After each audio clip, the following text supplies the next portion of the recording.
Guys, mahilig talaga ako magluto ng kung ano-ano. Minsan nga sabi ng mga kaibigan ko, anong luto to? Basta, sabi, masarap naman. Sabi nila pwede ako mag-catering. Kasi hindi na kaya ng katawan ko. Ayan, nagayat ako ng bawang, sibuyas, siling panigang, tapos siwain ko ng pinuto. At iluluto ko sa alamang na naman. Naubos na yung niluto kong alamang nung nakaraan. Yan ang ingredients ko.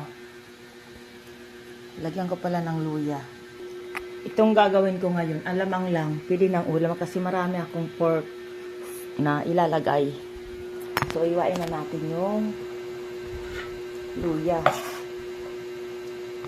Pino lang. Next yung baboy.